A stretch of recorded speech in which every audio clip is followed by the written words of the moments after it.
Are we good? Okay. All right, thank you. So I will call to order the second ever and April 4th, 2025 meeting of the Climate Action Sustainability Committee. Mr. Clerk, would you kindly call the roll? Yes. Councilmember Lou, Present. Councilmember Burt, Here. Vice Mayor Rinker, Here, all present. thank you. All right, so let's move on to public comment on, or do you want to just do that? Well, let me ask you, at this point in time, do we have any calls for public comment online? No, any in the room? No? Okay. And that would have been public comment on items within the committee's purview, but not on the agenda, and there were none. So we can close public comment. And then there's been, I believe today, to accommodate staff availability and other items, we are going to flip the order of the agenda where we will hear the action item first and do standing verbal report second. Is that correct, Mr. Iverson? That is correct. Okay, any objections or concerns with that from my colleagues? I see there are actually two hands on Zoom, so I'm not sure if that's for the next item or it was a reference to the previous. So per council policy, we actually don't take public comment from Zoom. Right, you're right. Oh, Yes. yes. Although I will note, another committee meeting had asked for clarification on the council action as to whether that was for council meetings versus for committee meetings. And maybe as a follow-up to this meeting, we could get that clarification on actually what was the motion and the action. Okay. Are we good to go for the moment? All right, so if there's no concerns about flipping the action item to the next order of business, let's proceed with action item number 1, discussion of preliminary sustainability and climate action plan funding study results. So staff, I don't know who's the presenter, is it John? Thanks, and just a quick intro, Brad Eggleston, Director of Public Works. So Jonathan Abenstein, our Assistant Director of Climate Action, is with us remotely today and is going to give the presentation.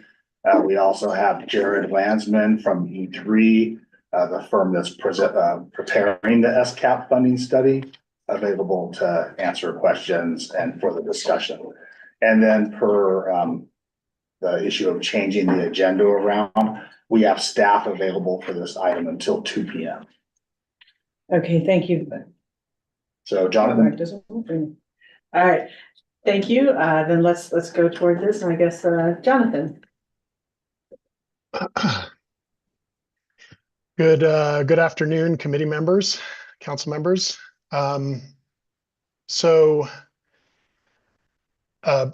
Sorry, Brad, did you want to? Well, yes, I think I mistakenly said 2 p.m. We have until 2:30, almost an hour. Okay, good. That's a little more comfortable. Thank you. Okay, so I have a presentation, and yeah, thank you. Really appreciate you putting that up on the screen. So today, Jonathan Abenstein, Assistant Director of Climate Action. Today, I'm happy to be talking to you about some preliminary funding results from the SCAP funding study. Next slide, please. So this is a task under the council approved 2023 through 2025 SCAP work plan and was also a 2024 council priority. So we presented some preliminary results on this to the SCAP, to the Council Climate Ad Hoc Committee last December. And we weren't really we didn't really finish the modeling yet and vetting the results. As of now, we've completed the modeling and we are currently finalizing the report. But that report's not available yet. We're bringing that later this year.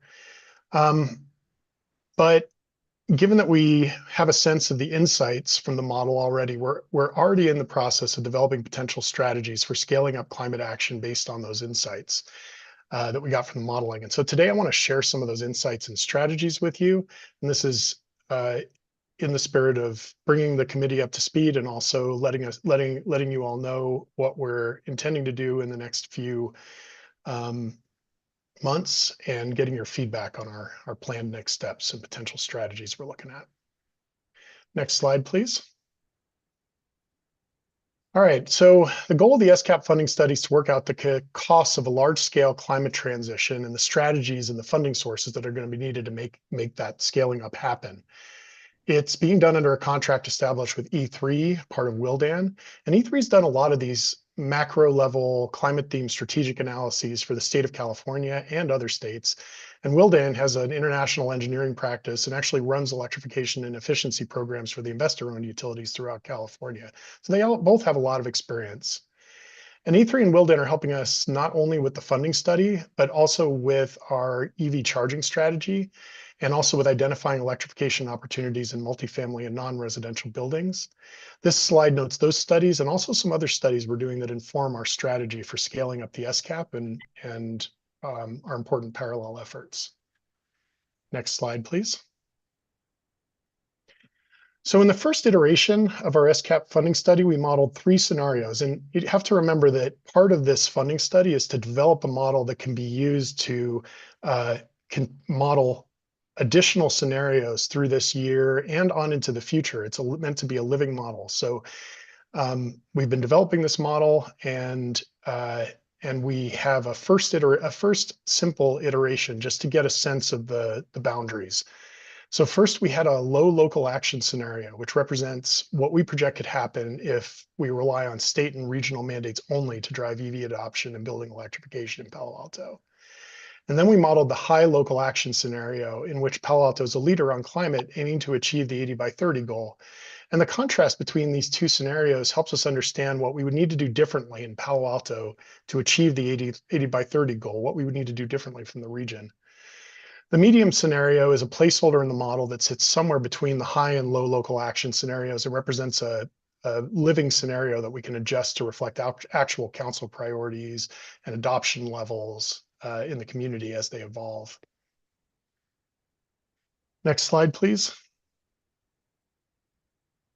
So some key insights about the high local action scenario, the 80 by 30 scenario, are first, that transitioning to an all-electric community is a net benefit, even if done on the 80 by 30 timeline. However, there's a higher upfront cost than if you just continue to replace existing gas equipment with new gas equipment. Now, once you pay these upfront costs, there is a long-term benefit represented by lower household expenses, but the upfront costs present a barrier to overcome, and we're going to need tools like financing to spread these costs out over time to align with the benefits, but we're going to need more strategies than just financing.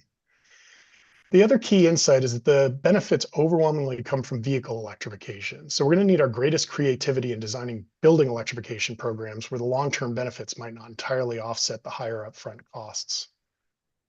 Next slide, please. Okay, this chart highlights the emissions reductions from 3 scenarios. As expected, only the high local action scenario gets us to 80 by 30. We can't rely on state and regional mandates to get us there. And 80 by 30, but all do eventually reach 80% reductions. 80 by 30 does align with the pace Palo Alto needs to help the world meet its, or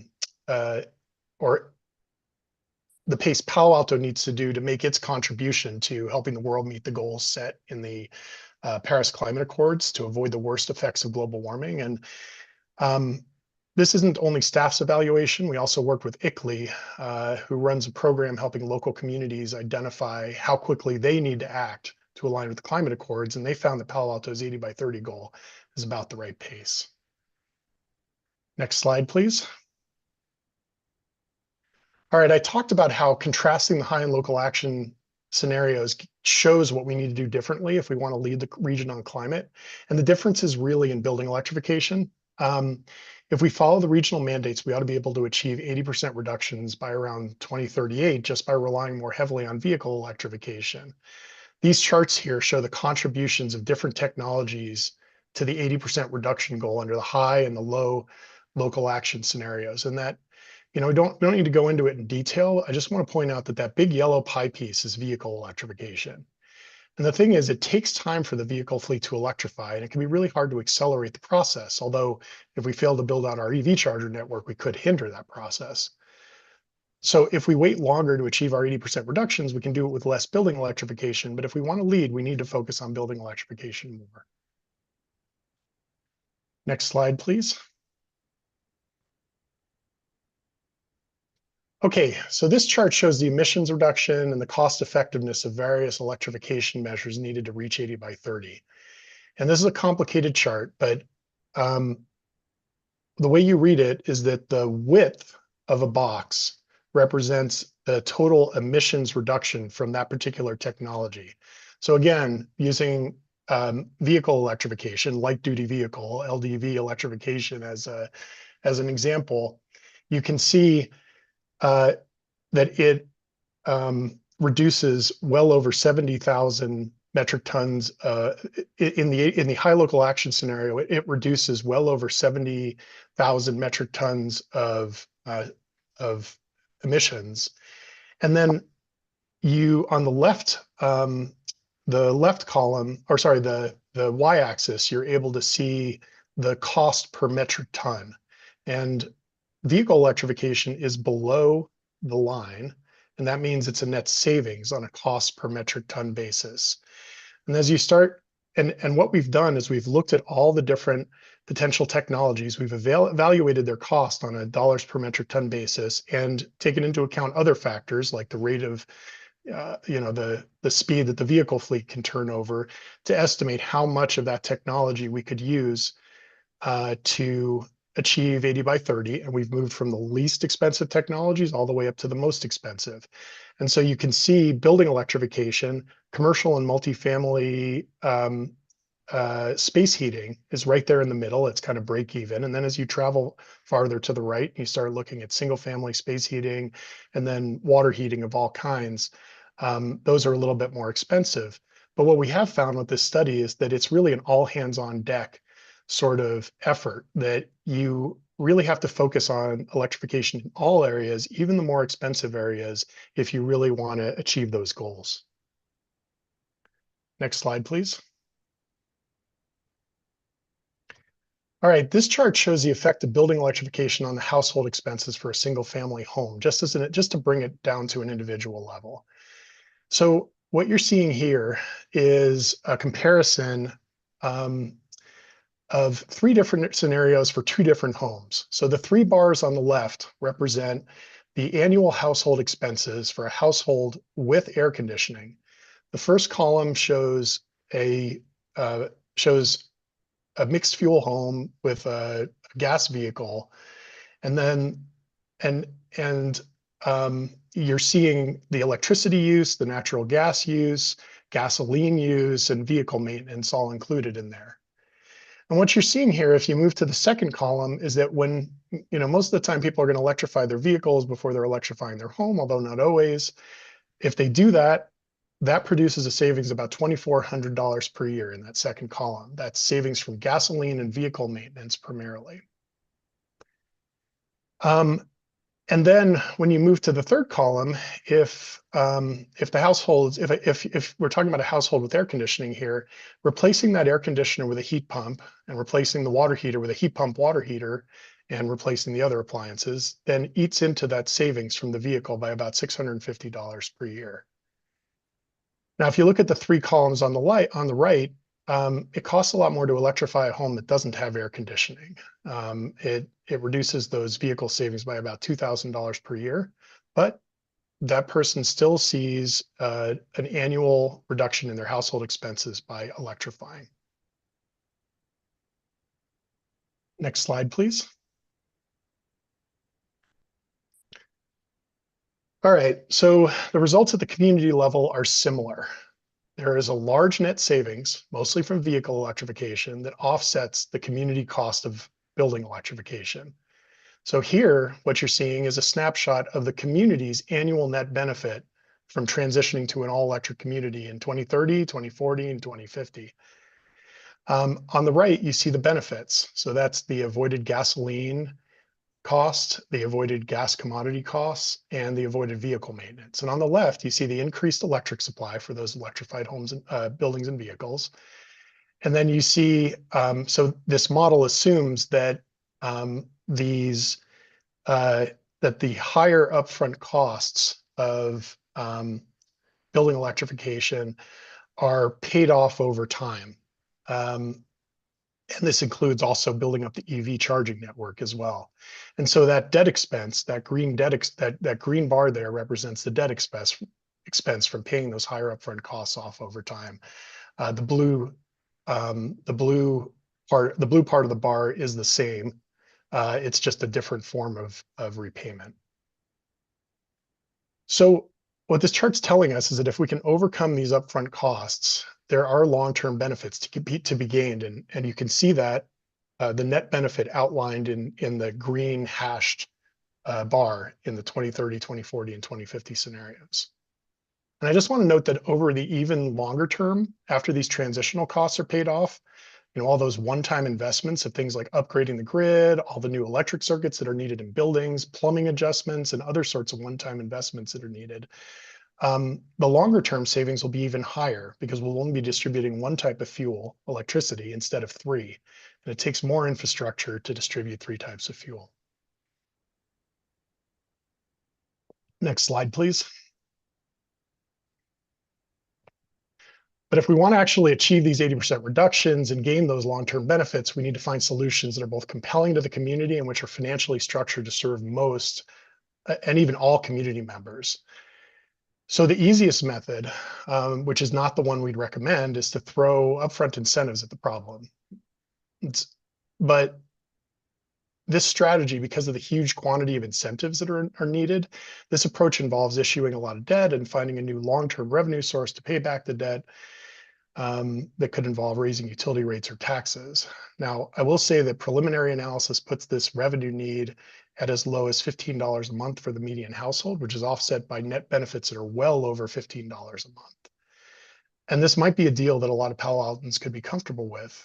$15 a month with accompanying net benefits to eliminate their emissions. But I think we can actually do better than that. We can find better strategies that don't involve those levels of debt or taxes or higher utility rates, or at least deeply lower them. And in those coming months, we're going to be looking for solutions involving little or no debt and little or no new revenue need. We just have to get creative about how to align the costs and benefits. And some of the strategies we might explore include, as I said before, spreading costs out over time through financing, and paying incentives out over time helps as well. Ideally, that would use the benefits that accrue to the city over time from electrification, such as increased electric utility sales revenue. There is legal analysis that we have to do in that area. Developing programs that pay for electrification improvements out of the resulting bill savings could help. This is an approach, this is the electrification as a service that I'm talking about there. This is drawing on a concept called efficiency as a service that some energy companies have done, where they'll go to a commercial customer and customer has to pay nothing. They'll pay the entire cost of putting in a more efficient piece of equipment, and then they'll get paid back out of the bill savings. And so looking at that as a concept might be something that would be helpful. And then lastly, if we were to reflect the cost of decarbonizing the gas system and the gas rates, the true savings of building electrification would be reflected in people's utility bills. One of the things about this study is that it's comparing the cost of electrifying buildings to the cost of not electrifying buildings. But if our goal ends up being to reduce emissions in Palo Alto, really the comparison is building electrification versus trying to figure out a form of cleaner gas, and that cleaner gas can be very, very expensive. And programs like that around gas rates could be done through a voluntary program. So those are some of the strategies we're considering. Next slide, please. So that's essentially staff's priority over the next couple of months. We want to use the SCAP funding model to find solutions for this committee. With the priority of not having higher rates or taxes, using some of the tools we just mentioned. To also help us move forward, we need to finish our gas transition study to understand how operational costs might decline while people electrify and what the cost of abandoning gas lines is. We have some placeholders in there, but they're very conservative, and we need to find out model what the actual costs are going to be. In parallel, we want to keep validating the underlying model assumptions with our stakeholders and get ideas from the working group. And I'll just note that we've already been doing this. And one thing we're finding is that some of the assumptions used in the model are conservative, which is good, because if it proves out under conservative assumptions, then there's a lot of space to potentially improve. One thing we've already found working with stakeholders is that if the electrified building equipment performs better than we've assumed in the model, that electrification that I've been saying building electrification is a net cost. Under slightly more efficient equipment, it actually can switch over to be a net benefit. So we'll keep validating our assumptions and understand where we may differ or where we maybe need to make changes. But I think also we want to do some sensitivity analysis to take into account what might happen if we're wrong in the other direction, with costs being higher than we modeled. When we build strategies and ideas for programs, we want to make sure that we build into those programs risk mitigation and understand what's going to happen if we go out and field test some of these strategies and we end up seeing more expensive costs or lower benefits than we expected. So that's what I have for you today. Again, the intention here is for you to be able to ask clarifying questions about the preliminary study results, give feedback on any strategies, on the strategies we've laid out here and any other strategies you hope to see us pursue, and give us feedback on the next steps that we've laid out here in this slide. Thank you. Thank you. And I appreciate you bringing this before the report is finalized, because hearing about the modeling that's underway and the next steps and options, I think, is something important to the committee, but also the community at large. We've had such support and interest from our community, and we have some appropriately ambitious goals, but can't do it without making them feasible, which is what funding does. So appreciate that. I think what we should do is see if there's some preliminary questions just from my colleagues about just what was presented. And then I'm very eager in hearing public comment on that, and then we can give a little more feedback to staff. So Pat or George, do you have? George, do you have any questions? Okay. Please. Thank you so much. This report is really fascinating, actually. Are we, or do we have a kind of top line number to back into? I know this number will depend in terms of financing and other kind of creative ways to get around it, or to reduce that cost. But if we were to come up with like an upfront ballpark figure, what would that look like? Are you asking a ballpark figure for the upfront cost? Yeah, yes, of the high action scenario. Okay. I don't have that. I don't have that in front of me, but what I will say is that and maybe I can. So it's on the order of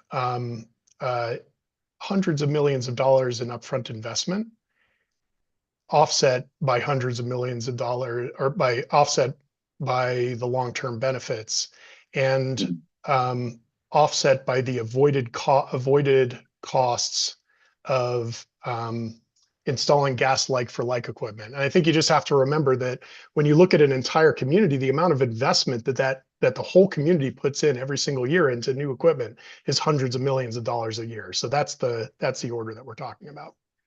Right. Okay. So how does the $15 per month per household get calculated? That's the kind of amortized What you're trying to get at? Yeah. That would basically add up to the hundreds of millions of dollars we would need over the 2030 time frame. So that represents a fund. Yeah. that represents a funding number, that represents a funding number, not a financing number. So essentially what this assumes is you would debt finance the incremental cost and the revenue stream that you would need to pay back that debt financing. If you broke it down into a per kilowatt hour and per therm number and applied that to the median residential bill, it would be about $15 for the median residential customer. So essentially what we're talking about is the need for an additional $20 million per year if you were to apply that that incentive only approach, which again, we would not recommend. Okay. I think that's helpful. I need to reflect a little bit more on that. Were there any particularly surprising takeaways in terms of the costs or the scale or just savings expenses for any of these methods? Is there anything that suggests we need to pivot a strategy for or double down in a different area or change anything? I think I think what was really encouraging was that when we I think what was really encouraging and surprising was that the amount of revenue that we thought we would need, or the sort of balance between the costs and benefits was even better than the impact analysis we did a few years ago. And we have the benefit of seeing of gathering the best data from the region, thanks to our partnership with E3. And I think it was really encouraging because I think we were concerned a few years back that we'd have to look for large new revenue sources. But with the benefits exceeding the costs, that opens the door to some new strategies that may be much more easy to implement with the community and much more acceptable. So I think that was the most surprising takeaway for us. Thank you. Maybe one last question. Can you talk about whether in these scenarios you account for population growth or behavior change with the addition of AC or anything like that? So Jared, I'm going to have to ask you to correct me if I'm wrong about this, but I believe that the increased electricity use associated with the addition of AC was included. Am I right about that? Yeah. So, well, I think the simplest way to answer that is that basically we assume that any customer who gets a heat pump would also be using that heat pump for cooling, even if they don't currently have an AC. So we didn't really do any modeling of customers getting a new AC unit, but we did all of the scenarios we ran had heat pump customers or any customer who purchases a heat pump using it for cooling. Right. So we ignored people who would have gotten AC anyway, but didn't get a heat pump, but people who converted their furnace to a heat pump and had air conditioning that they might not have bought if it weren't for getting this heat pump. We did model in the fact that they'd probably use that air conditioning as an added benefit. So that's something you see in those additional costs for the single family home when they added AC. Some of that lost savings is actually just the addition of a benefit that they're enjoying summer AC use.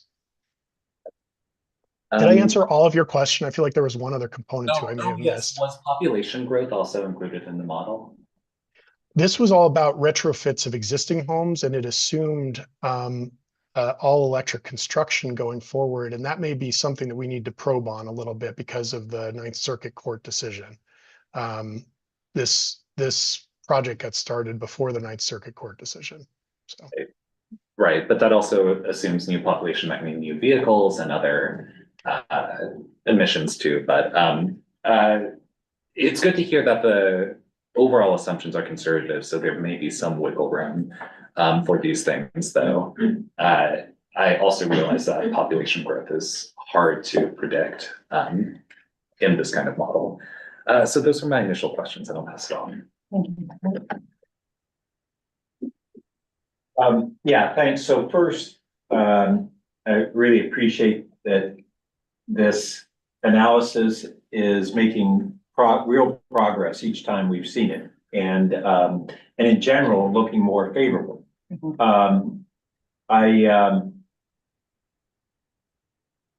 The last time we reviewed it, one of the questions we had was wanting to understand more about what were those assumptions on technology advancements and costs and other drivers.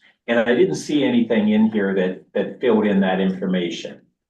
So I don't know if that's something that's in any backup slides or we need to follow up offline. Last time we actually talked about following up offline so that we could better understand it, and that hasn't happened yet, but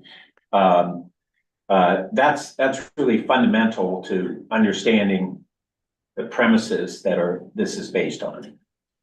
Yes. So there are assumptions built in around declining costs. So I'll just note that. And then I think a lot of the questions that our working group had last time we talked were about some of the underlying assumptions that maybe differed with some of their own assumptions and their own modeling. We have had one stakeholder meeting and there was a request for it, and we presented some of that underlying information. And then there was a request for specific pieces of additional information. We haven't gotten back to have that second stakeholder meeting yet. But we're close to being ready for that. I have followed off with one stakeholder who had a very in-depth model, and we were able to identify the ways in which that model differed with this funding study model. That was what I was noting actually in the last slide, where I was saying that under certain, more optimistic equipment efficiency assumptions, that building electrification can come close to switching over to a net benefit. So I think there is room for differing assumptions here, and just understanding this model is conservative. I was hesitant to bring too much detail to this meeting just because of the time constraints, but I can share some of that detail offline with the committee. Okay, and at a high level, there are a number of drivers that impact those assumptions. Advancements in the technology based upon the drivers of kind of market demand, and now that there's so much more momentum around these appliances and advancing them than there was just a few years ago. So that's the technology advancement. Then there's the scaling and the driving costs down just from the scaling of the manufacturing, which is often a bigger driver than even the technology advancements. Like that's what we have seen in solar over the last couple of decades. Both things happening. And then we have mandates and incentives. On the mandate side, we have things like what the Air Board is implementing, which is essentially a mandate on what sorts of appliances can be purchased for a retrofit. Is that built in to this model? Yes, it is. Okay. And then on the incentive side, well, kind of at the macro level, nationally, we've had a set of incentives that have been going on subsidies to manufacturers and subsidies to adopters. And we now need to assume that there's going to be big changes in that for the next 4 years. We're in a period of great flux and lack of certainty. Are we, for the time being, still assuming that those drivers will continue as they have the last couple of years, or are we making any adjustments in the model? So we're assuming the tax code to not have changed. We're not assuming tax code changes yet. That's something we may need to adjust if if or as we start seeing that. Other forms of funding were at the scale. I mean, they look enormous because they're at a nationwide level, but they were at the scale of jumpstarting, relative to the scale of the community transition we're talking about. They were relatively small, and so I don't think that those changes are going to affect our funding study outlook significantly, but the tax code changes could. And then on the benefits side, And actually, Councilmember Burt, can I just ask Jared, would that match with your understanding of how that might lay out, that individual IRA grants to states to provide incentives are not going to be large relative to our community transitional need, but tax code changes could be really significant? Yeah, I'd say that is accurate. Okay, thank you. great. When we talk about, like on actually slide 5, I don't know if we can call that back up, but when we talk about benefits throughout this slide, are we talking solely about direct economic benefits? That we save this many dollars, we spend this many dollars on the cost of the appliance and the electrification, we save this many dollars on our bill? Is that what we mean by benefits in this case? Yes, that's exactly what we mean by benefits. And there are co-benefits, we tend to refer to them as, in terms of improved air quality, improved, potentially improved health outcomes regionally. And then, other sort of ancillary benefits like adding heat pumps, and that ends up adding air conditioning, which then protects, especially if you're able to do this have an equitable approach, you're able to add air conditioning to help vulnerable populations adapt to rising temperatures over time. So there are a lot of co-benefits that go along with this.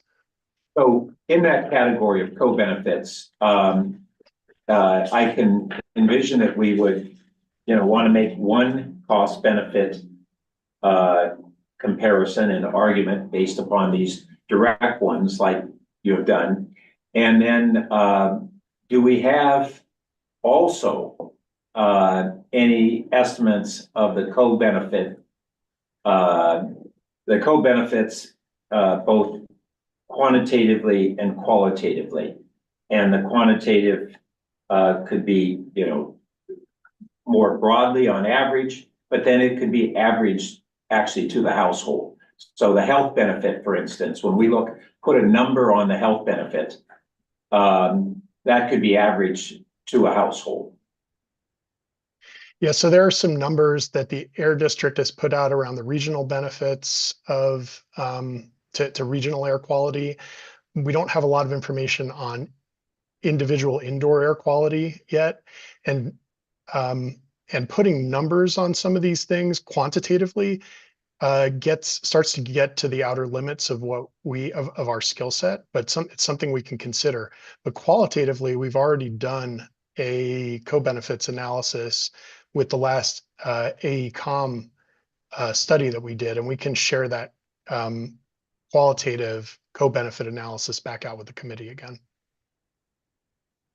Okay, and I appreciate the first our resources within our city, and then maybe as good as the resources are of our consultants, it still may not be able to address all these, but I'd be really interested in what is emerging in comparative risk analysis and the quantitative factors there. And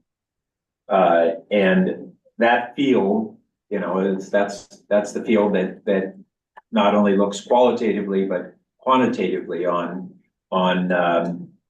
these sorts of co-benefits or risk conversely.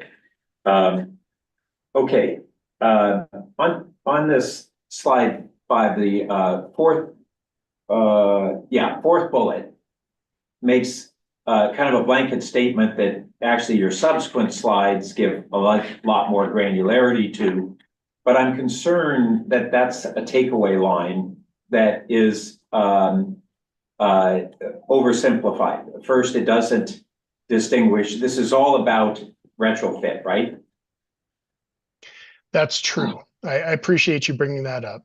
It's a net life cycle benefit when you do it as part of new construction. Yeah, so I think we should make that distinction. Thank you. And then this is I take it to be whole building electrification, right?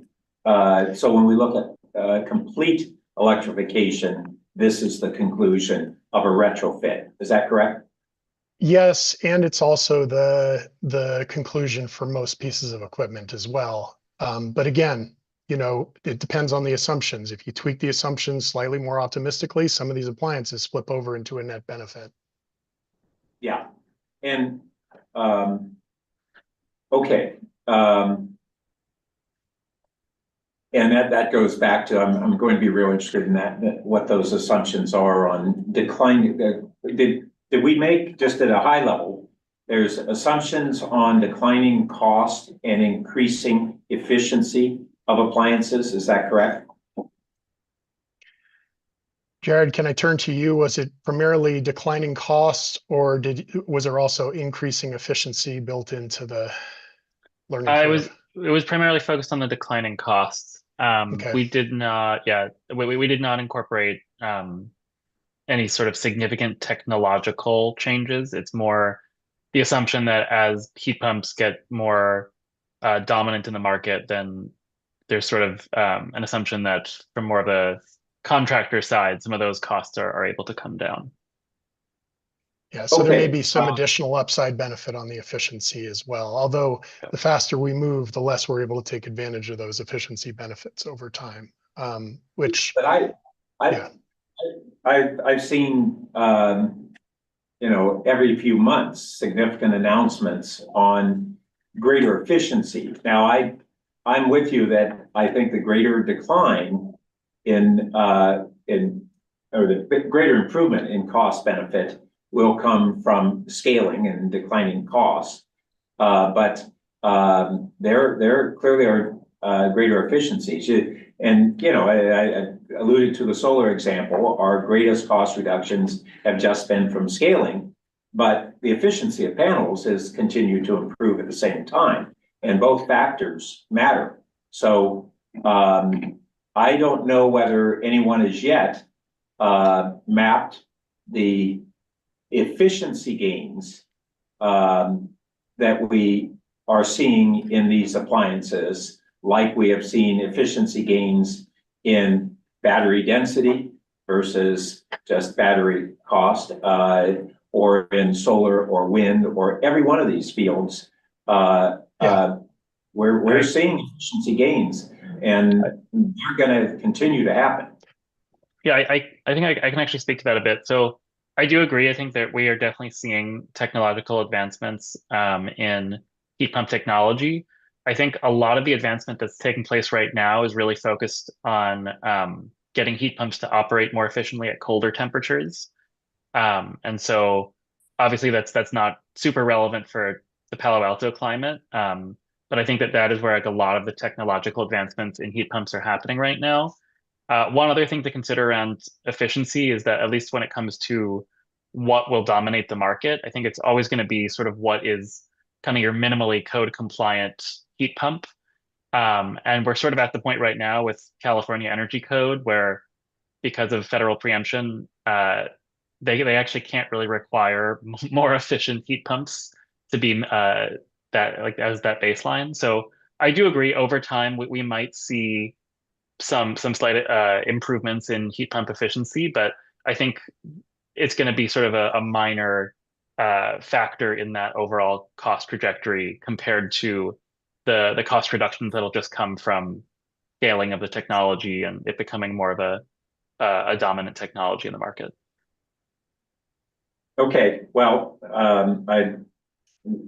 whether it's how significant it is, I think it's actually a real factor, and we should be trying to look at what's emerging in both looking at trends and projections off those trends. And just flipping briefly to the transportation,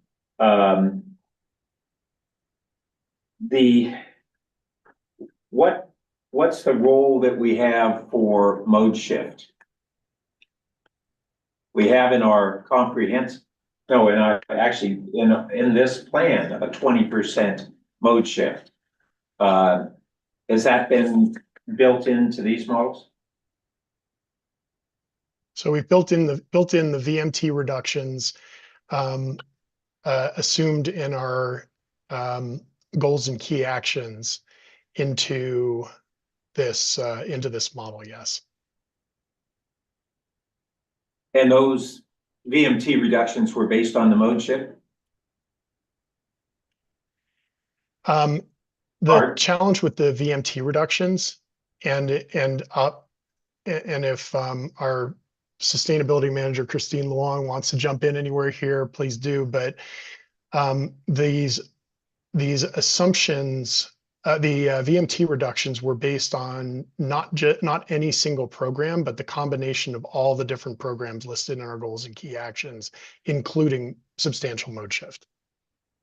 Okay, well, a reason I ask is that assuming that the projection we had on mode shift is being used in our assumptions on VMT reductions and consequently our GHGs from transportation, I'm not confident that we have the policies and programs and the funding that would be necessary to achieve that 20% mode shift.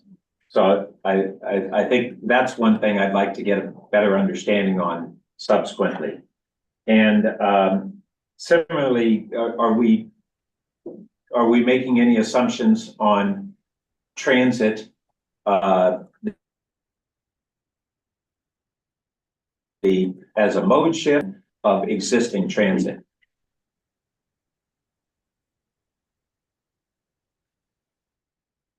Sorry, can you repeat your question? I'm switched. Are we making any assumptions as to the any mode shift toward greater transit use? And are we making assumptions about decarbonization of transit? Electrification of buses and things like we've already had electrification of our Caltrain system.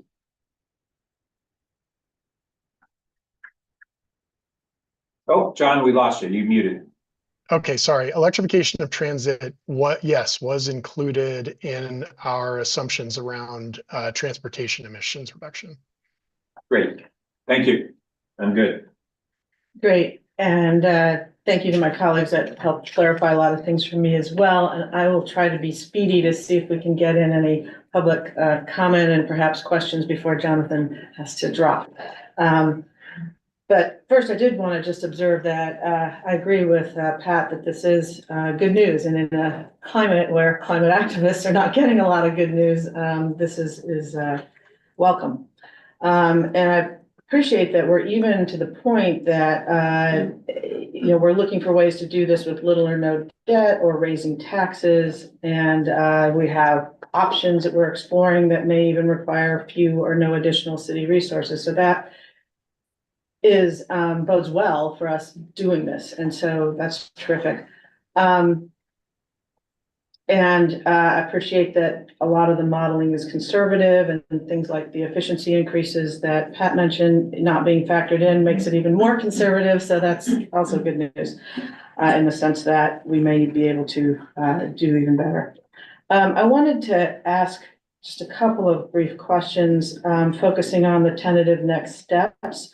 And actually, if you could put that same slide back up just for a moment, because I didn't want to lose sight of the fact, I think I'm understanding this correctly, John, I just want to make sure I am, that, we were talking about the third and fourth bullets that have the vehicle electrification as a net life cycle benefit, the building electrification written there as a net life cycle cost, but we talked about if you factor in new and stuff, perhaps it's not. But I wanted to also focus on the takeaway with the top line. Electrification is a net community benefit. And I really appreciated that in the staff report where we talked about electrification plus VMT reduction, getting the savings in natural gas, gasoline, and vehicle maintenance outweighing the cost of upfront electrification and operating the electrified buildings and vehicles. And coming up with that number of $400 to $1,750 per customer, that's pretty great. And I think that's something else that we could lift up and help it. And I just want to confirm that I've understood that correctly. You have. Yeah, so that's good news too. So the $15 per month for the other scenario, but the fact that if all of that were to happen, there's a savings in that range is something I think that, you know, figuring out how to communicate that to people can really be wind beneath our wings on getting there. So back to the tentative next steps. The third one was develop and model additional funding approaches, and on the I think it was slide 11 where we talked about electrification as a service. And John, just to clarify, at one point you said efficiency as a service. Is that a different thing, or did you misspeak? Or Electrification as a service is inspired by efficiency as a service. okay, interesting, got it. But so I'm sorry, go ahead. I was going to say, and they are kind of the same, and more utilities are considering electrification to be a form of energy efficiency because it does use less energy at the end of the day. So just trying to drive home that this is focused on fuel switching in that case. Got it. Got it. Well, one of the things that you have as a tentative next step is to do a sensitivity analysis, which I'm really happy to hear about, because I think that the risks of the cost being higher than assumed and how we can mitigate them is important. And so I would encourage that to be a next step. Back to the developing the additional funding approaches, the electrification as a service, the on-bill recharge to repay upfront costs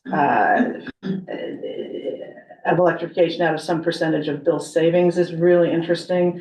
The repayment assistance over time rather than upfront is really interesting, because these are all just, you know, I'll be eager when you come back with more skin on those bones, because I think those are things that will be very interesting in helping us do this. But the question I want to ask before I stop is the gas system transition study.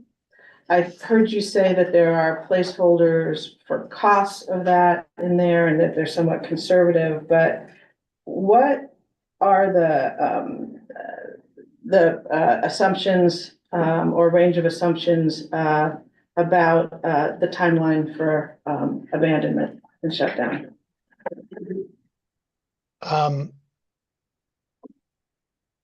So the assumption that's in there that's fairly conservative. So the total abandonment costs, you know, we've tried to be as conservative as we can with our initial estimates, and those were estimated a long time ago. But the conservative estimate that's in there right now is that but for operational savings, the conservative estimate that's in there right now is effectively that the gas system continues as it is right now. And that's obviously a highly conservative assumption. However, it's likely maximally, yeah. And however, there is a not unlikely scenario where, you know, large swaths of that gas system continue to need to operate for very small gas loads, and that removal of gas lines takes place, you know, sort of suddenly. And we need to understand what those dynamics look like a little bit better. And so I think given that potential future, I think it is helpful to have that in there as a conservative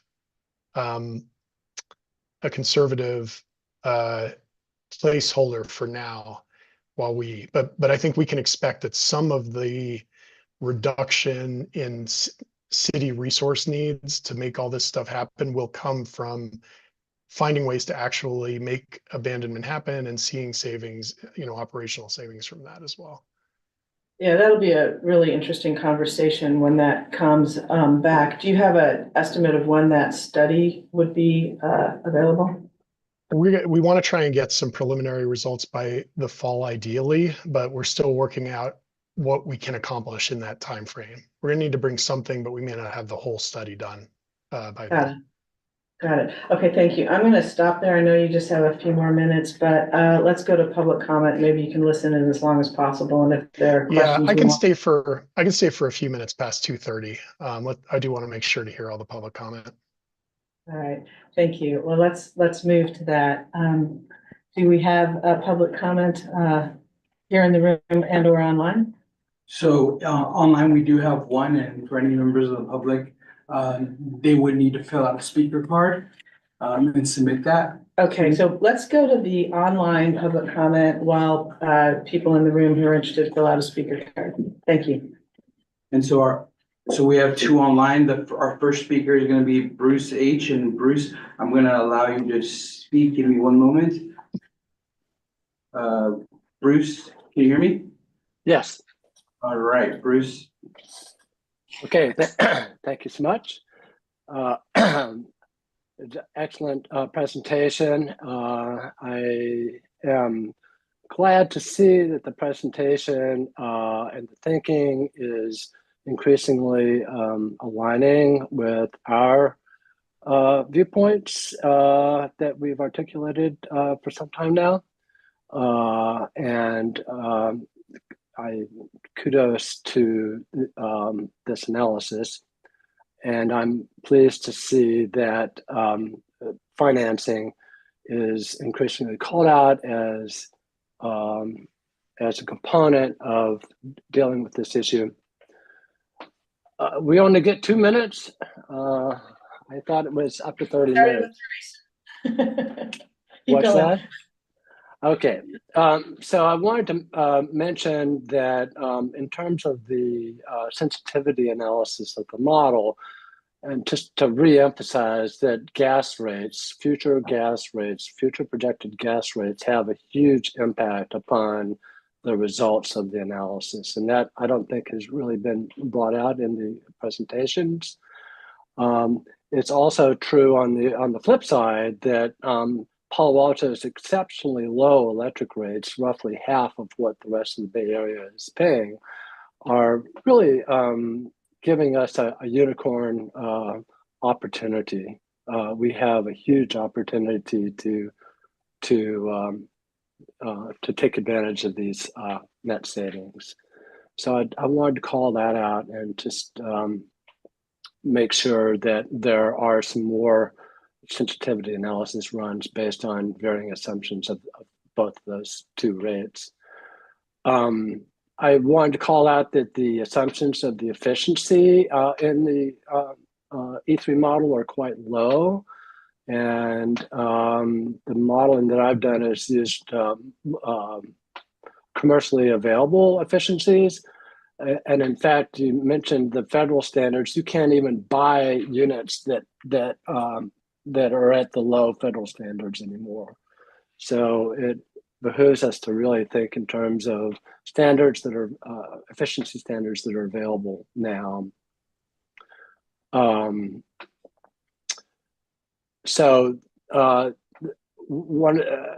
just wanted to call out also that the Air District has these dates of 2027 for heat pump water heater or gas water heater replacement, and 2029 for furnace replacements.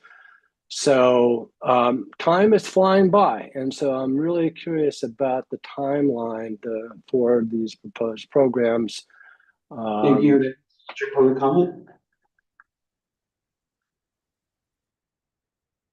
So Bruce, why don't you send us an email on any additional things? So thank you.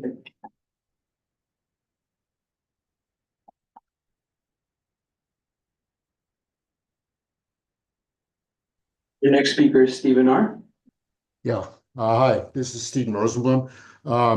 Very interesting presentation. To me, at least, one major flaw in it is that it leaves out any discussion of Palo Alto's utilities. Palo Alto is in an unusual position of owning and controlling its gas and electric utility. In this situation, we have an advantage over most of the other cities and towns in this state. When we hear all the discussions of behind the meter, in front of the meter, it doesn't matter in Palo Alto. the city council and the utility control all of that discussion because they have control of the distribution lines in the city, which most communities don't have. And because it's a self-standing utility, it can decide what sources of generation it will allow and won't allow to be distributed to its customers. So to me, this offers a huge opportunity to encourage electrification. For example, if we have solar and wind power that's located locally and battery backup located locally, even down to the neighborhood level, we can have extreme resistance to any kind of blackouts or brownouts. People with emergency service needs can be guaranteed that their electricity needs will be taken care of from these battery banks. And we will have control over the carbon content of our electric power.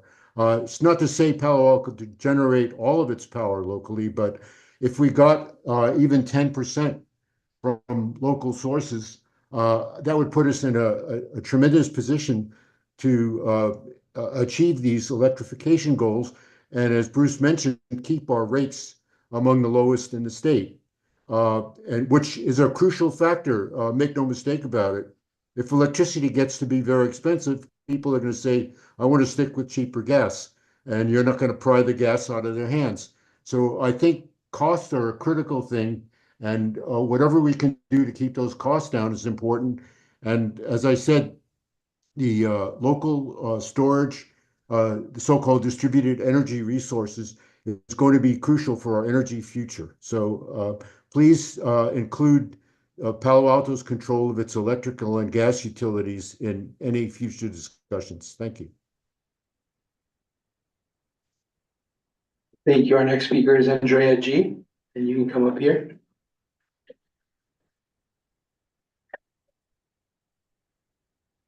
Thank you. I really just want to echo something that Councilmember Burt mentioned, which is that because we're looking at these slides and we're seeing that most of the benefit financially is coming from the EVs rather, and I take the point of Councilmember Vinker that we want to talk about it holistically, like what all of electrification is doing. But just because I'm a little concerned that people might notice that discrepancy, I think it's really important to highlight not just the co-benefits of health and air quality. I know those are big drivers, but to actually monetize it, and I realize that could take a lot of staff time, but considering all the work that the Bay Area Air District already did on this, I know that when you hear the numbers for the Bay Area, it's really astounding. And even if we couldn't extrapolate that down to the individual or household level, I think that putting those kind of numbers out there, the health costs due to our air quality could really help kind of make the case for this. The other thing is the discussion about AC and the elderly population. I think that we could couch this in terms of, resiliency and preparedness for climate change. I don't know if the city has any kind of budget set aside for climate preparedness, but it seems to me that this could somehow be tied into that as more elderly residents get AC, we have less of a concern about heat waves and getting those people to safe spots, et cetera. So maybe it could be rolled into that. Thanks for all your work on this. Your next speaker is Cedric D. Hi, thank you. So the staff report indicates that regarding the building electrification, that most of these uses were only a net cost compared to the price of methane gas. And so I noted I couldn't really find a reference to what was that referenced cost of natural gas. And the natural gas prices have gone up already since 2024. They're currently around $3 per million BTU, and they're expected to increase to about $4.20 in 2025. So I think it would be good to know what cost of natural gas do each of these various electrification measures break even. And then I wondered if any of the cost and benefit values include the individual and communal costs of dealing with the impacts of climate change. And then as someone who has replaced a gas furnace with a heat pump, I can confirm that I do use the new AC feature benefit, making it difficult to evaluate the cost, savings of energy, but definitely a greater benefit. Oh, and then finally, do any of the envisioned policy changes include mandating net zero energy buildings for both residential and commercial buildings? That's a movement that's happening in the architectural community, and I know we've improved our green building standards in the city, but I think there's probably more that we can do in that regard. Thank you. The chair, that concludes public comment. Thank you. All right, so we'll close public comment. And thank you, and John, I don't know, did you drop? So you just listen? Okay. No, I haven't dropped yet. If you have a moment or two before you depart, I'm wondering if you wanted to respond to any of the questions, particularly Cedric's there at the end about whether considering the impact of mandating net zero buildings, the cost of climate change, and presumptions around break-even costs. So the one margin code that we adopted last year encourages net zero buildings, but it doesn't have a specific net zero requirement. So that's as we start looking at the 2026 through 2028 code cycle, encourage Cedric for you to reach out with any resources you have on that front that you want us to make sure we're thinking about. And then there was one other that you wanted me to respond to as well. I think he asked about what, including the cost of climate change. Like, so we don't, yeah, no, the various. Yeah, we don't have we don't have climate change impacts modeled in. That is a really challenging area, but they tend to range from the large to the extremely large. And so I think it's just worth noting, I appreciate Cedric noting that in addition to the monetary benefits and the sort of day-to-day co-benefits we're talking about, the other monstrous co-benefit is avoiding the worst impacts of climate change, which the cost can be really enormous. All right. Okay, thank you. I have another one I'm going to ask Brad, but I just want to see if there's anything else that you wanted to say before you depart. No, just thank you for the committee's flexibility. I felt like it was important to get this in front of you, but it just happened to align with our spring break, and I really appreciate you letting me take this remotely. Thank you. Sure enough. Thanks for all you've been doing. Brad, I wanted to ask you, Andrea was asking about the elderly now getting a C with when they get the heat pump HVACs, and asked about whether there's any budget for emergency preparedness that could somewhat alleviate, or if there's any connection there that you want to address. The only potential connection that I'm aware of is the city's program for having cooling centers. So it could have some impact, but I don't know that having, more people with AC would necessarily stop us from opening cooling centers. Mm-hmm. There may be other aspects I'm not aware of as well. Thank you. And I'll just make a couple more comments before I turn back to my colleagues. I also wanted to thank Andrea for a public comment about the quantifying the dollar health benefit, because that is something we focus on a lot at the Air District, and we have a lot of data, and I neglected to mention before that I do want to underscore that. I know it was brought up by others, but to the extent that could be disaggregated and somehow baked in here, I don't know if our consultant is familiar with that. I understand we're not experts and wouldn't want to generate that data, but I think we talked last time about if we could reference it and cite it and use it, that might be helpful. I don't know if that's something that's been looked into or could be. Ms. Jared still? I don't believe that was part of E3's scope to this point. It's certainly something we could discuss further. Okay. Jared's there, I think he's nodding. Yeah, I agree. So it might have been out of scope for here, but I think for the city considering it, it's certainly something that does tip the scales in a way that would be helpful. And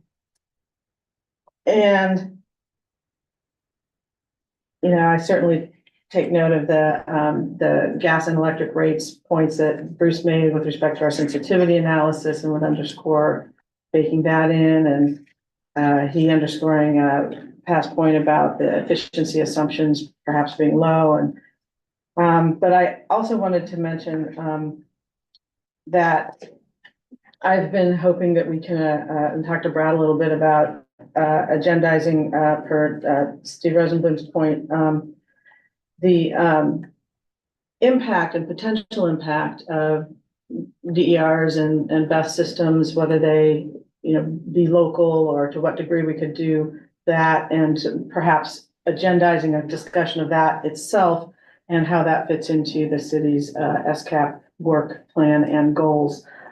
Because I think there are just more options all the time. And so hopefully we can have a more full, complete discussion of that. And I will note that just yesterday I was over at Stanford for their celebration of 10 years of their SESI, their system, which is, gosh, it's a sustainable system that generates all their electricity through thermal capture. It's almost like a giant heat pump.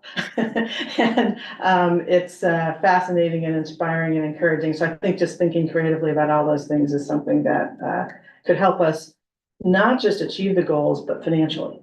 So those are all things that I think are encouraging. And with that, I will stop because and ask my colleagues, particularly, you might want to focus on the next steps that I kind of jumped the gun on because I knew we were losing John. But I'd be curious if either George or Pat has thoughts or other feedback, thoughts on that or other feedback. Go ahead, George. Yes, I have a couple of questions and thoughts here. I want to check with Jared or Mr. Landesman. We have the single family household expense savings documented here. Do we think the multifamily household costs will roughly be similar, at least from the perspective of a condo owner or townhome owner? I realize it's really hard to calculate the equivalent savings for an apartment building owner. I don't know if there's any comment we can provide there. It seems like it should based on slide 8, but it'd be good to be explicit if we think it would be similar and if we would get a similar chart in the final report.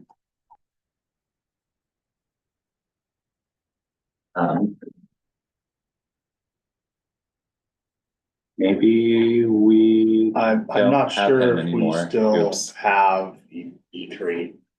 We had set this up as being a 1 hour discussion. Okay. Sorry about that. Okay. I would be interested in seeing that. I think it is one takeaway for me from slide 8 with the bar charts with the width based on climate impact and the height based on cost is that multifamily HVAC and multifamily water heating is not so far away at all from the equivalent single family water heating or single family HVAC. In fact, I think the multifamily HVAC cost is lower than the single family HVAC cost. I think it's worth confirming these numbers, like multifamily HVAC seems to have very, very little impact, even though it's 40% of our residents. But I think the numbers are, at least on the cost side, really compelling and just remind us that as we take care of our single family projects, that we expand our multifamily pilots and really validate that these cost effectiveness numbers actually hold true And if they do hold true, just really accelerate multifamily as well. So that is my main takeaway that hasn't already been discussed.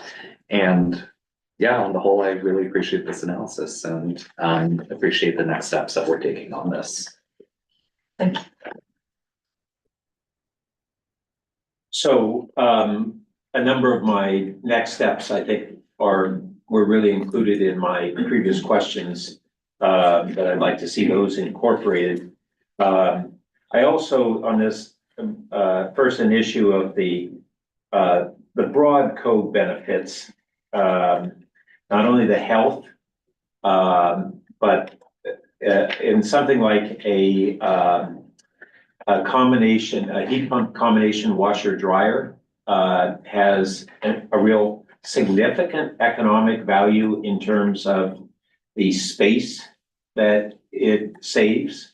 When our households are close to $2,000 a square foot, and it might save 10 or 15 square feet. That's an economic value to the homeowner that in that case far outweighs, if the homeowner were to quantify it that way, it far outweighs the cost of that conversion. And far outweighs the operating cost savings. And yet we don't even put it on the map. And I brought it up a number of times. And I really encourage us to be looking at that. When 2 years ago, I brought it up, there were just the first 2 full-size systems that suppliers have gone to the market, but it's been scaling up even over the last 2 years. And then the broader climate impacts and the cost of those. And I think those would need to be placed not within this return on investment model, but I think we should separately put it out there and say, all right, look, here are the estimates and the ranges that we have nationally or in the state of the aggregate cost impacts of climate change in the coming years and decades. And what's our share? And so if we were to put it down on a per household basis, what's that number? I wouldn't suggest that we incorporate it in the ROI, but we put it out there separately and just rather than, I think what we've been tempted to do is say, if we can't be comfortable with quantifying it and putting it in ROI, we don't put it anywhere. We may say there's something out there, but we don't put a number or anything. And I think we can separate those 2 things, but still put it on the table. I'd be interested in what are the assumptions on the AC use? We said that we're assuming that folks will use it, but I don't know how much we're assuming that. And I haven't seen what the assumptions are on gas and electric cost increases. Brad, do you know, or do we have any of that does anyone know what was built into this model? I don't know the specifics about what's built in. We can bring that back. It's definitely in there. Yeah, because that could be a big factor. And unfortunately, because we held off on our utility cost increases so much over a 5-year period, we're now facing a catch-up. We depleted our reserves and other factors, and we're in a catch-up mode. And so we're going to have a few years of higher than inflation, inflationary increases in our gas and electric. And how that factors into the model, I think, is significant. And I don't know how it'll pan out. And then I know that John has emphasized that as we've talked about dynamic pricing, that the our use of it will not be as significant of a range of pricing as many of us have assumed and as other jurisdictions have had. But still, how does that fit in with distributed storage and vehicle to grid and vehicle to home and vehicle to X? If we're looking at electrification and the ability to avoid peak energy costs through that acquisition of a bidirectional charging vehicle, how much does that save that homeowner over whatever time frame? And it's potentially significant, but I don't know what those numbers are. And I think that should be built in as well, especially given that the future on EVs is toward bidirectional charging. But in the next coming years, I think it'll be the norm. So those, I think, were my remaining ones. I guess the other thing that isn't part of our analysis that I keep reverting to is, so then what are the scope 3 implications of what we're doing?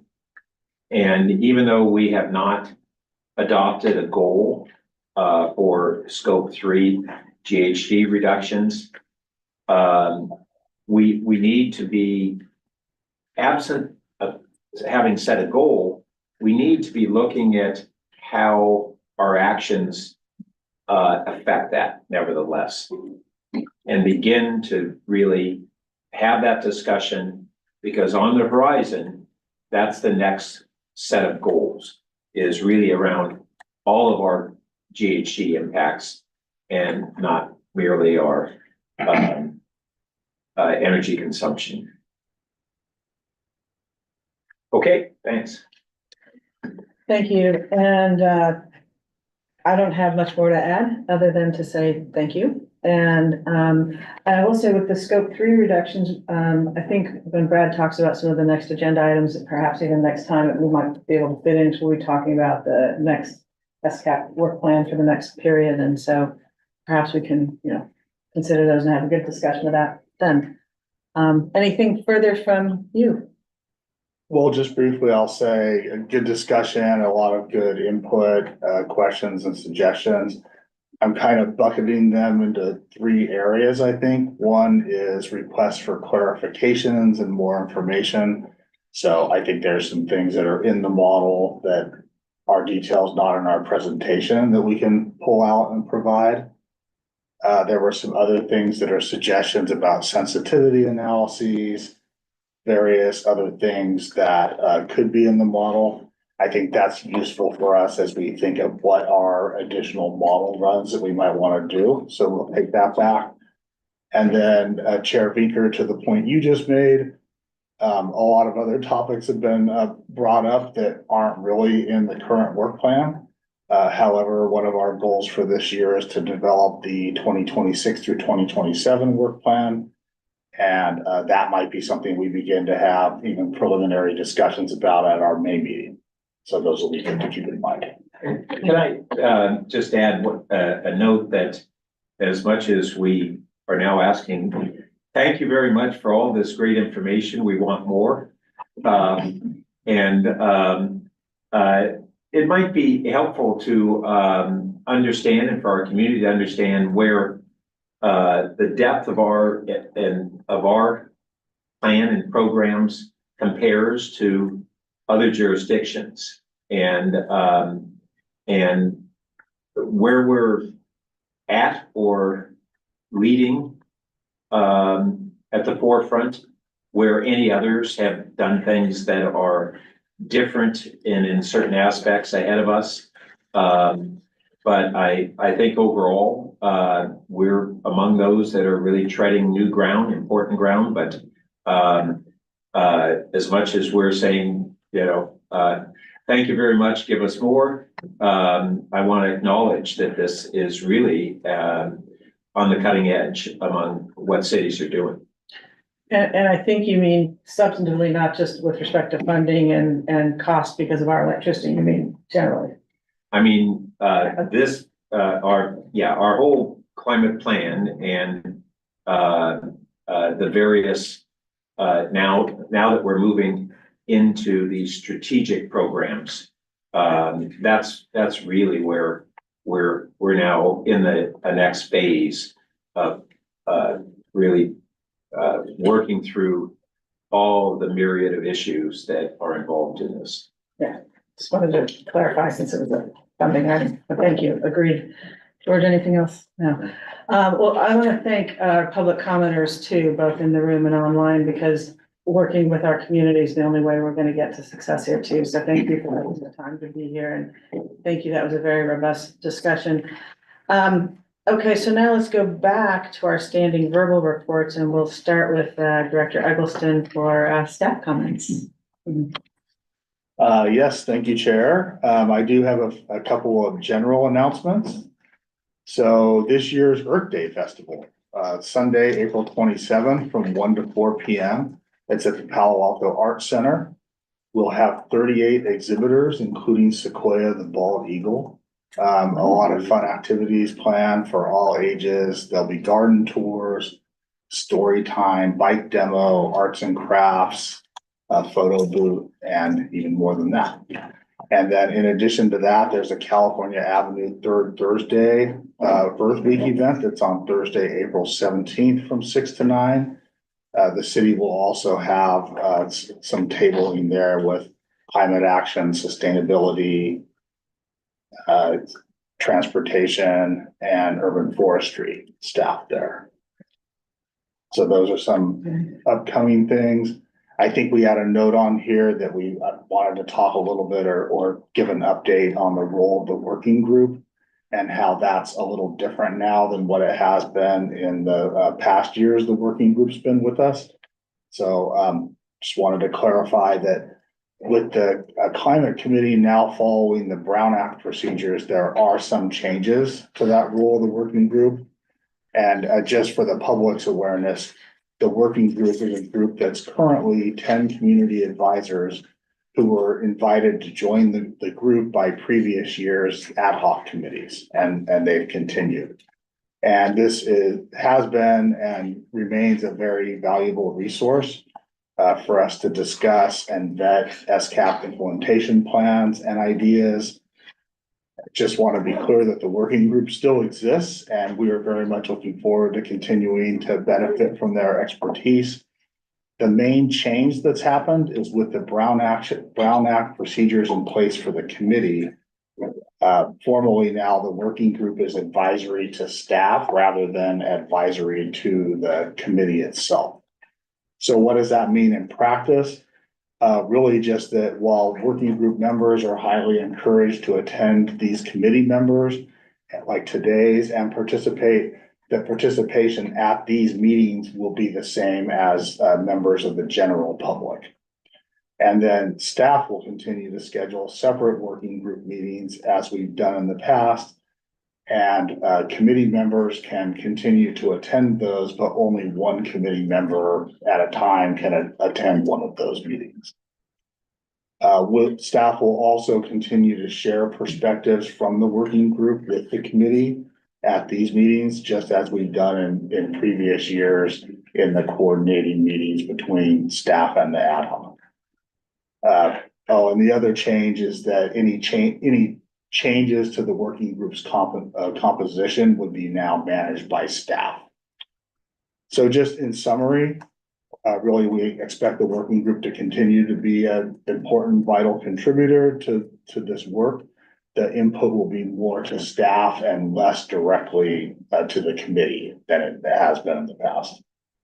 So I hope that those are helpful as clarifications, and we plan to get one of these working group meetings scheduled very soon. Yeah, thank you for that. I'd asked Brad to describe all of that for all of us, since we're at an inflection point and change and have had such a wonderful working relationship with the working group and council and staff. So I just wanted to clarify a couple things. So obviously the committee meetings are now, broadcast and the whole Brown Act workup. The working group meetings, are they, at all streamed or anything like that, or is it just in person in a room? They're not streamed, they're in person we generally help them with an opportunity for working group members to attend remotely, but they're not public meetings. Mhm.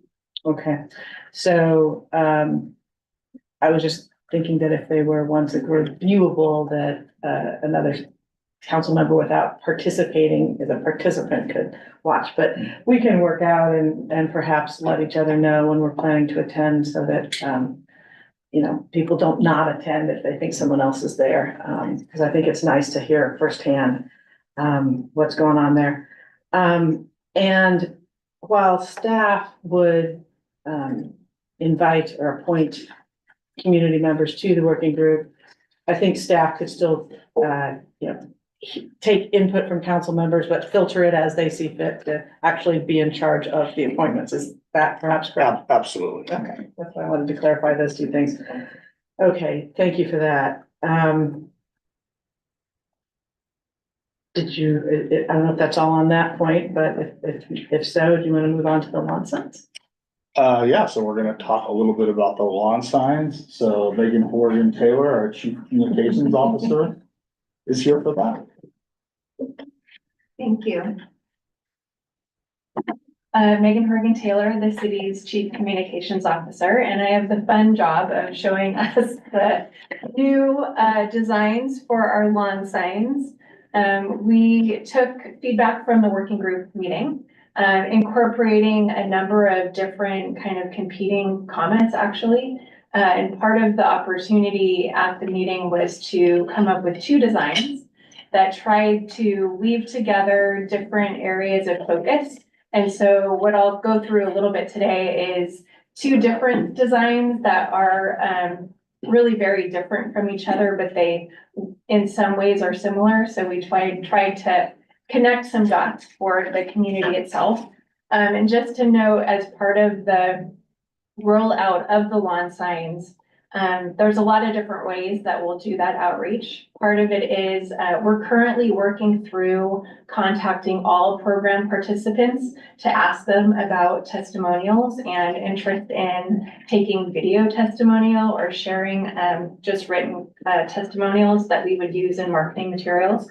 And we've received some really good feedback. But this will be another arsenal in the toolkit of, hey, would you mind sharing your thoughts about the program with the community and with your neighbors?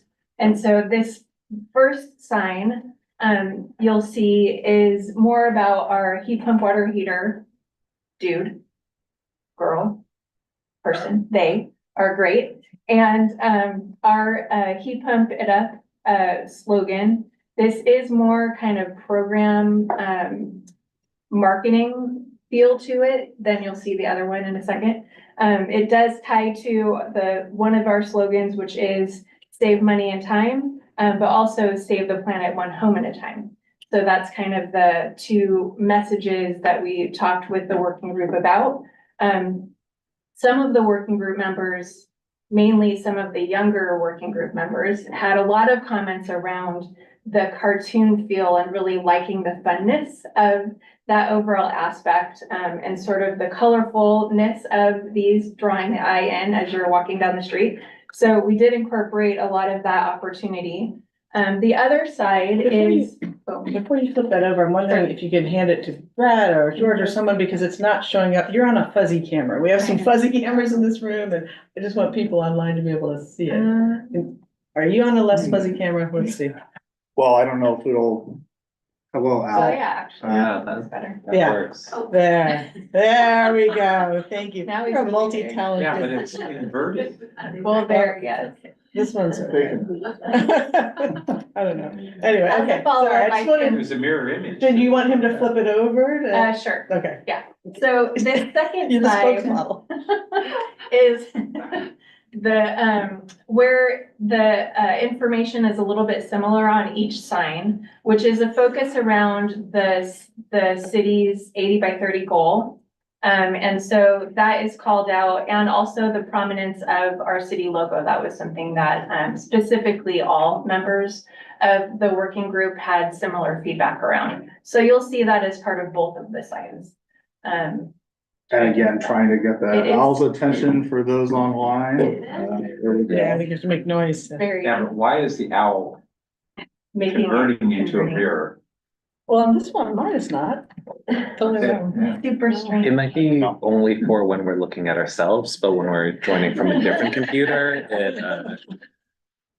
Okay, so that is the first sign that showcases our heat pump water heater branding and marketing. The second sign is a little bit more, I would say general, but also a focus around home electrification. So one side has a similar look and feel to it as the other. The signs are very similar. It does talk about save the planet one home at a time.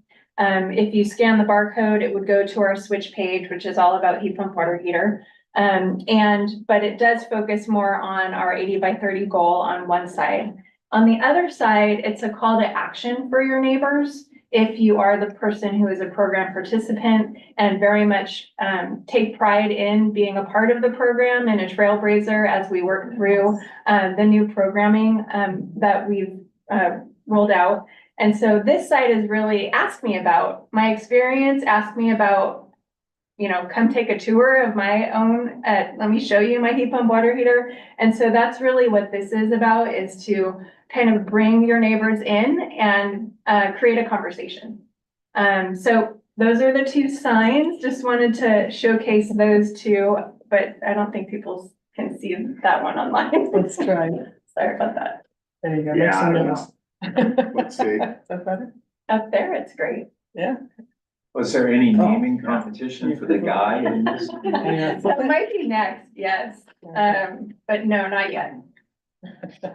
I think naming Naming him would the be heat nice. pump would be nice. how many signs Could are have we a going to contest. print? There you go. I'm sorry. How many signs are we going to make? So we're gonna do small batches of both, small batches to allow us an opportunity to test out the signs and see what feedback we get, and then be able to evolve them a little bit. So we're gonna, at the start, we're gonna do 25 of each and see how that goes. No, those will be collector's items. Yeah, that's fabulous. Yeah. Wow. I mean, I feel like we could do way more than 25 We of could, each. they Like, take up a we'll- lot of space. So we're also just wanting to make sure that we don't have any left over. They're also very quick to get printed. Yes, Okay, yeah. Fabricated. okay. Especially the more generic one, like, you know, that doesn't have the heat pump water heater. I bet you could have a bunch of those at your Earth Day table, Yes, for we are example. For So, sure. Have you already placed the order? We have a quote in, but we printed these out because there's a few adjustments. they I'm need just to saying, I'm with George. I Yeah. can't go more than 25 each at the outset. I really think so, especially if you're planning on handing them out. You're liable to use those up at the very first major event, whatever. I'd consider maybe 100 of each at out of the gate. I'll stipulate to that. Yeah, see, you're such a big hit. They're fairly expensive, so we wanted to All that manage that time, campaigns with or signs. manage that cost a little bit too. We know signs well. I know you. For Oh, sure. no. Thanks Yeah, for the- well, you are the popular item on the agenda today, so thank you for bringing some fun and Bringing some fun. to, fun to our climate action. All right, thank you. Anything more from staff? No, I think we're good. Great, okay. Committee member comments, George? Pat? Only that we used to call them lawn signs, really gotten away from front lawns, so we're. Yard signs, yeah. Great. I had a couple of things. One, following up on the Earth Day, the mayor forwarded me an email he'd gotten from the earthday.org folks who coordinate sort of the International Earth Day Festival out of DC, and Christine Long and I have been working on the city's response. And so the earthday.org folks are now lifting up, to your point, Pat, about us being a leader, they're lifting up a lot of the city's programs in climate action and sustainability. And on April 14th, they I will be participating in a live stream roundtable that they're having where I think only a handful of cities around the world perhaps. I know last time they did one in Europe are going to be talking about the program. So that's a chance where we can brag about some of the things, and maybe I should even take a yard sign. So that'll be nice to support our programs. And just following up on what I mentioned yesterday about going to the Stanford Energy Center's celebration of 10 years of its sustainable power. It's interesting, not only do they supply all the electricity on their campus, but they said they have never used their backup diesel generators in that 10 years. They have to have them, but they've never, ever used them. So that's nice. And it's kind of a big deal because Stanford hospitals are a big deal that they have transitioned so all the hospitals and clinics use them. Because if you're doing a heart transplant, you want to make sure your power supply is there. There's a lot of resistance by medical centers around the country and world to going to some of these, what we used to call alternative sources of power that now we want to make mainstream, and they have all switched over. So that's a really good precedent-setting thing that they're doing. So I am curious to see if there's any partnerships we can explore there. I realized there were a couple other things that I'd like to get out on the table for future meetings. Now that we're a Brown acted committee, my understanding is we have the full scope of the sustainability and climate action plan, right? Under this committee, is that correct? That's right. Okay. So on the sustainability part of that, environmental sustainability, I'm trying to remember where it popped up, but I don't know, so on our annual initiatives, but the Dark Skies Initiative and the Bird Safe Glass Initiative were not, I think, listed under SCAP, if I remember it right. And the airport plan for the sustainable airport, I don't think was included in that way. So I would just want to make sure we're now starting to take a step back and saying, what are the sustainability issues that may have some relationship to our climate plan, or may be independent environmental sustainability ones, but make sure that we're really thinking broadly enough on that. Okay, and I had a couple other things. I did want to report just a couple things from the Air District. Last time I mentioned a prescribed burn bill that had generated some controversy at the Air District. We were scheduled to debate it on Wednesday. However, Tuesday night, President Trump appointed the bill's sponsor, the Assembly member, to be the U.S. attorney for, I believe, the Central District of California. So the Assembly member resigned that night and the bill died. So there was no debate, no follow-up report there, but it was kind of an interesting turn of events I hadn't seen before. So that's what's going on with that bill. I also wanted to mention, because it's, Pat and others have referenced that this year could be somewhat challenging for climate action in the face of federal policy changes. And on Wednesday at the Air District, there was an informational item. There was an overview of US EPA initiatives and how they're faring under the new administration, and how the Bay Area might be affected. And it covered everything from motor vehicle waivers to reconsideration of the PM 2.5 standard, to grant funding, to dismantling EPA's environmental justice division. So if that's of interest to folks, they can watch that presentation online. And finally, just with respect to our own participation in the Northern California Power Agency and how we get our electricity for this electrification. Couple of things. One, I guess was it just a week ago? It was just a week ago.